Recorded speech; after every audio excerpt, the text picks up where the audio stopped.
Hello guys. So SLAT examination के dates already announce हो गए हैं। बट क्वेश्चन ये अराइज होता है कि एसलैट एग्जामिनेशन के लिए प्रिपेयर कैसे करना है, बिकॉज एग्जाम को सिर्फ अभी 4 मंथ्स बाकी है। एंड साथ ही साथ काफी सारे स्टूडेंट्स ऐसे भी हैं जो अभी 12th के बोर्ड्स के लिए प्रिपरेशन कर रहे हैं, जिनका बोर्ड एग्जाम बहुत ज्यादा नजदीक आ गया है। एंड कुछ स्टूडेंट्स ऐसे होंगे जिनका बोर्ड ऑलरेडी खत्म हो गया है एंड उनको कोई टेंशन नहीं है।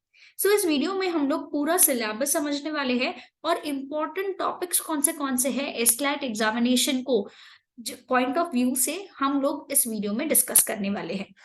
सो ये एसलैट एग्जामिनेशन है क्या, इसके इम्पोर्टेंट डेट्स क्या है, वो जानने के लिए आप नीचे डिस्क्रिप्शन बॉक्स में दिए गए लिंक को क्लिक कर सकते हो। सो अब स्टार्ट करते हैं हमारे पहले सेक्शन से, दैट इज लीगल रीजनिंग। अब लीगल रीजनिंग जो सेक्शन है वो काफी इंपॉर्टेंट होता है। वैसे देखा जाए तो इसमें वेटेज सबका सेम है, बट लीगल रीजनिंग आपको अच्छे से करना है, बिकॉज काफी बार उसमें जो क्वेश्चंस है वो थोड़े बहुत घुमा कर भी पूछे जाते हैं। सो वो टॉपिक्स जो है वो कवर किए जाते हैं। क्वेश्चंस आपको Indian constitution, criminal law, torts, contracts and legal terms and magazines में से जो है आपको क्वेश्चंस पूछे जाते हैं। तो ये कुछ फ्रीक्वेंटली आस्क्ड टॉपिक्स है और सबसे ज्यादा इंपॉर्टेंट टॉपिक्स है एग्जामिनेशन पॉइंट ऑफ व्यू से।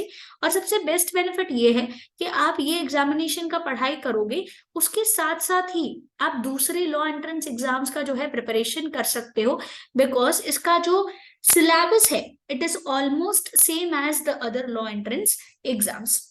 सो क्वेश्चंस जो है वो आपको टाइप ऑफ क्वेश्चंस की अगर बात करें तो लीगल जीके आपको पूछा जाता है। लीगल जीके में बेसिकली स्टैटिक चीजें भी कवर होती है और थोड़ी करंट अफेयर से रिलेटेड भी चीजें कवर होती है।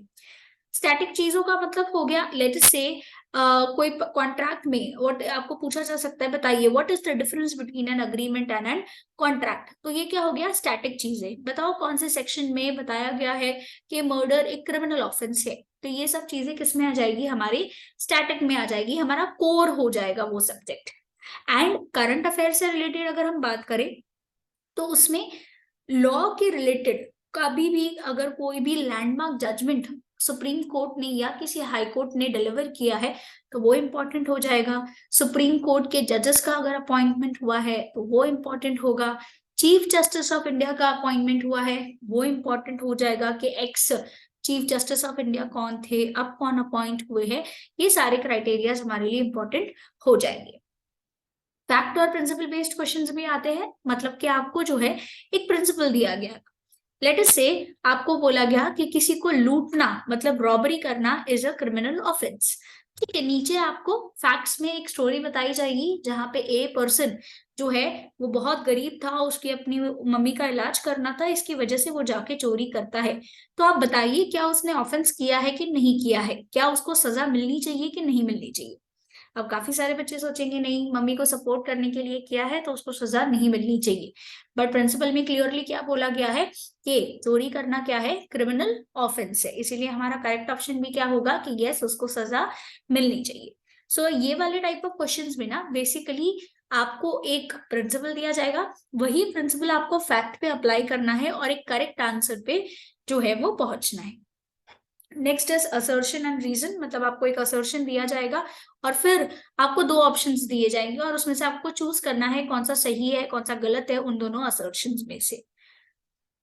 नेक्स्ट अगर बात करें तो आता है लॉजिकल रीजनिंग। अब लॉजिकल रीजनिंग में अलग अलग इंपॉर्टेंट जो है वो कॉन्सेप्ट्स इसमें कवर किए जाते हैं। बहुत सारी लंबी लिस्ट है इसमें, साथ ही साथ लॉजिकल रीजनिंग में वैसे तो सिलेबस में मैथ्स इंक्लूडेड नहीं है, बट उसके बावजूद भी वो लोग मैथ्स से रिलेटेड कुछ क्वेश्चंस जो है वो पूछ लेते हैं एग्जामिनेशन में। सो हम लोग वो भी देखेंगे कि मैथ्स से रिलेटेड कौन से क्वेश्चंस आते हैं, बट पहले एलआर पे फोकस करने के strong and weak arguments, statement assumption, inference, reason and assertion, conclusion. Reason and assertion आपको जो है ना केवल लॉजिकल रीजनिंग में हेल्प करेगा बट दूसरे अलग सेक्शंस में भी हेल्प आउट आपको करेगा। Conclusion, course of action, Venn diagram, circular arrangements, selection based puzzle, analogy, direction sense test, odd one out, blood relations, coding decoding, series, clocks and calendars. ये कुछ list है जो आपको लॉजिकल रीजनिंग में से पूछा जाता है। And as I told you maths के भी क्वेश्चंस आते हैं, तो डायरेक्टली उन्होंने ऐसा स्पेसिफिक क्लासिफिकेशन नहीं डाला है पेपर पैटर्न में कि मैथ्स भी पूछा जाएगा, बट मैथ्स के क्वेश्चंस वो लोग डाल देते हैं। तो फ्रीक्वेंटली आस्क्ड जो टॉपिक्स होते हैं वो होते हैं प्रॉफिट एंड लॉस में से percentage, ratio and proportion, average, age, time and work, simple interest and compound interest and circles. ये कुछ फ्रीक्वेंटली आस्क्ड टॉपिक्स है एंड ये काफी सिंपल लेवल का होता है, ज्यादा कॉम्प्लिकेटेड नहीं पूछते हैं। बेसिक आपका 10th और 12th स्टैंडर्ड का मैथ्स जो है वो लोग इंक्लूड करते हैं। नेक्स्ट बात करते हैं हम लोग इंग्लिश की। अब इंग्लिश में आपको रीडिंग कॉम्प्रीहेंशन पे बहुत ज्यादा जो है वो फोकस करना है, दैट इज आरसीज। जो रीडिंग कॉम्प्रीहेंशन है उसमें आपको एक पैसेज दिया जाएगा और उसी पैसेज के रिलेटेड ना आपको नीचे क्वेश्चंस पूछे जाएंगे। अब जो पैसेज में दिया गया है डायरेक्टली आपको उसमें से आपको क्वेश्चंस के आंसर्स नहीं मिलेंगे, ये स्कूल जैसा बिल्कुल नहीं होगा, ये थोड़ा सा अलग होगा। आपको वो पैसेज को, उस कॉम्प्रीहेंशन को पढ़ना है, उसको समझना है, उसको एनालाइज करना है and then you will reach to a proper conclusion. उसके अलावा वोकैबुलरी से भी क्वेश्चंस जो है वो पूछे जाते हैं, मतलब आपका जो इंग्लिश के ऊपर अलग अलग न्यू वर्ड्स है आपको काफी सारे आने चाहिए। अब ये कैसे सीखेंगे आप? न्यूज़पेपर रीडिंग जो है आपका रेगुलर बेसिस पे होना चाहिए। तो न्यूज़पेपर रीडिंग ना केवल आपकी वोकैबुलरी को इंक्रीज करने के लिए हेल्प करेगा, अपार्ट फ्रॉम दैट आपका जीके करंट अफेयर्स भी क्या होते जाएगा, स्ट्रांग होते जाएगा एंड आपका sentence formation and how to analyse it वो भी स्ट्रांग हो जाएगा। एंड रोज का रोज एक बार अगर हैबिट पड़ गया न्यूज़पेपर रीड करने का तो आपका रीडिंग स्पीड भी जो है अच्छा खासा इंक्रीज हो जाएगा। फिर इंग्लिश में inference based questions and questions जो है वो पूछे जाते हैं, बताइए कि मेन थीम क्या है, सेंट्रल थीम क्या है, टोन क्या है पैसेज का, एटसेट्रा।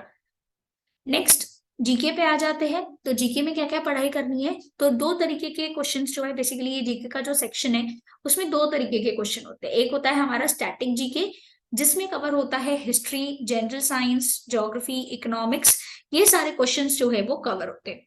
और दूसरा पार्ट होता है करंट अफेयर्स का पार्ट। ठीक है, तो करंट अफेयर्स में आपको पास्ट 1 ईयर के करंट अफेयर्स पढ़ने हैं।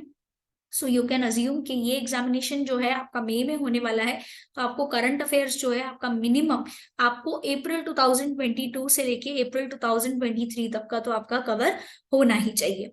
International and national current affairs, national current affairs में भी जब अगर देश में कोई बड़ा चीज हो रहा है जो आज तक कभी नहीं हुआ तो वो आपको इम्पोर्टेंट है। इंटरनेशनल में ले लीजिए श्रीलंका क्राइसिस हुआ, फिर Russia Ukraine war, first time एक इंडियन ओरिजिन पीएम जो है वो अपॉइंट किए गए यूके में, तो ये सारी बातें हमारे लिए इंटरनेशनल पॉइंट ऑफ व्यू से इंपॉर्टेंट होगी। फिर अगर स्पोर्ट्स कैटेगरी की बात करें तो अगेन इसमें दो टाइप्स आ जाते हैं, दैट इज नेशनल और इंटरनेशनल। नेशनल मतलब कि इंडिया में होने वाले स्पोर्ट्स कौन जीता, जैसे कि आईपीएल हो गया, ये हमारा हो गया नेशनल, इंडिया में हो रहा है। एंड इंटरनेशनल मतलब कि जो दूसरी बड़े लेवल की गेम्स है, इंटरनेशनल लेवल की गेम्स है, जैसे कि Olympics, Commonwealth, FIFA, world cup, ये सब क्या हो गया, इंटरनेशनल स्पोर्ट्स। तो आपको याद रखना है कौन से प्लेयर ने अच्छे से खेला, कौन सी मैच जो है वो काफी खास थी, कौन से स्टेडियम में हुई थी, कौन से स्पोर्ट्स पर्सन ने अगर मेडल जीता है, लेटेस्ट से ओलंपिक्स या कॉमनवेल्थ है तो कौन सा मेडल जीता है, ये सब बातें जो है आपको याद रखनी है। नेक्स्ट है डिफेंस। अब अगर डिफेंस की बात करें तो डिफेंस के सेक्टर में जो अपॉइंटमेंट्स है, मतलब कि जो 3 मेन सेक्टर्स है डिफेंस के, that is military and army जिसको हम बोलते हैं, नेवी एंड एयरफोर्स, तो वहां पे बड़े पोजीशन पे उनके कमांडर्स कौन है, चीफ कमांडर्स कौन है, आपको पता होना चाहिए। And apart from that recently defence के सेक्टर में बहुत ज्यादा डेवलपमेंट हो रहा है, जैसे कि अभी आत्मनिर्भर बनता जा रहा है India in the defence sector. One of the best example is INS Vikrant. उसके अलावा भी बहुत कुछ है, तो ये वाले सेक्टर्स जो है आपको याद रखनी है। Next is awards. अब अवार्ड्स की कैटेगरी में अगेन दो कैटेगरी आ जाएंगी, एक आ जाएगी इंटरनेशनल एंड दूसरी होगी नेशनल कैटेगरी। इंटरनेशनल में नोबेल अवार्ड्स, आप नोबेल जो है वो ले सकते हो, एंड नेशनल में आप भारत रत्न, खेल रत्न, पद्म भूषण, पद्मश्री एटसेट्रा जो है आपके नेशनल अवार्ड्स में कवर होंगे। Next is legal news. तो सुप्रीम कोर्ट या हाई कोर्ट ने कोई लैंडमार्क जजमेंट दिया या कोई स्पेसिफिकली अपॉइंटमेंट हो रहा है या कोई अमेंडमेंट आया है लॉ में, कोई बड़े एक्ट में अमेंडमेंट आया है, तो ये आपको याद रखना है। Next is government schemes. Government काफी सारी स्कीम्स लॉन्च करती रहती है for the benefit of people. जैसे कि हर घर जल योजना ले लीजिए, प्रधानमंत्री आवास योजना ले लीजिए, ये सब क्या है, बेसिक नेसेसिटीज के लिए है। तो ये स्कीम्स को आपको पता होना चाहिए कि क्या ऑब्जेक्टिव है ये स्कीम का और कौन से साल तक जो है ये एम जो है वो अचीव किया जाएगा, एंड अलग अलग programs by various states. So that's it guys. So इस एग्जाम के रिलेटेड अगर आपको किसी भी तरीके का डाउट आ रहा है तो नीचे कमेंट बॉक्स में मेंशन करिए। एंड बी एडुकेयर एक एंट्रेंस एग्जाम स्पेशलिस्ट है जो आपको classroom, live class, recorded lectures, books और e books and test facilities provide करता है। So you can contact us on 8383818888 for any of your queries.